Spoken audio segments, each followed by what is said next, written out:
मुंबई गोवा हायवेची दुरावस्था आणि गणेशोत्सवासाठी चाकरमान्यांची सुरू झालेली लगबग पाहता स्वाभिमानी संघटना आक्रमक झाले। त्यांनी आजपासून टोल नाक्यांवर गाड्यांना खालापूर टोल नाक्यावर जातीने उपस्थित राहून स्वाभिमानीचे कार्यकर्ते गाड्यांना टोल विना सोडतायत आणि मुख्यतः या गाड्या सगळ्या कोकणात जाणार आहेत। त्यासाठी तुमच्या गाडीवर फक्त कोकणात जात असल्याचं पोस्टर किंवा स्टिकर लावण्यात आलेलं असलं पाहिजे।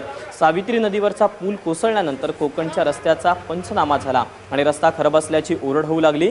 त्यामुळे पुणे मार्गे कोकणात जाणाऱ्यांना टोलमधून सूट देण्याची मागणी नितेश राणेंनी केली होती, मात्र ती सरकारनं धुडकावून लावली। त्यानंतर स्वाभिमानीनं थेट रस्त्यावर उतरून विना टोल गाड्या सोडण्यास सुरुवात केली आहे।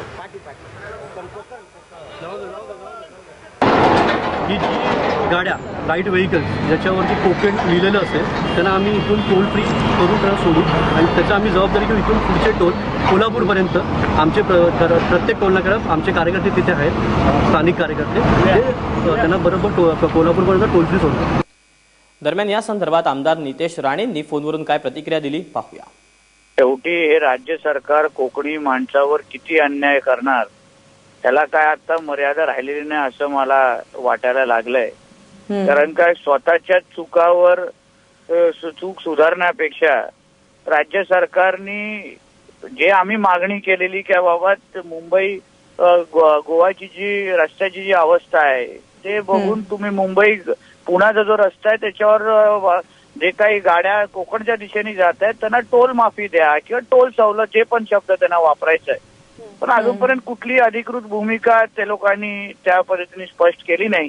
म्हणून जसं मी जाहीर केलेलं आज सकाळच पासून जेवढे टोल नाके आहेत त्या प्रत्येक टोल नाक्यावर माझे कार्यकर्ते सहकारी कोणत्या टोल नाक्यांवर उभे आहेत?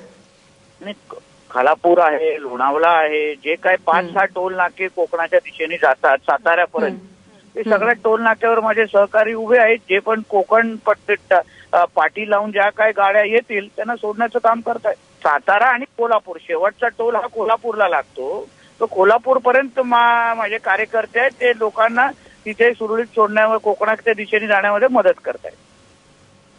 मात्र सरकार दरबारी तुम्ही पुन्हा एकदा तुमचं म्हणणं मांडणार आहात? कारण असं किती दिवस कार्यकर्ते उभे राहणार टोल नाक्यांवर? माझे कार्यकर्ते 4 सप्टेंबर पर्यंत असतील, पण हे सगळं बघून राज्य सरकारनं राज्य सरकारला पण काहीतरी जाग घ्यावी, त्यांनीही पुढाकार घ्यावा।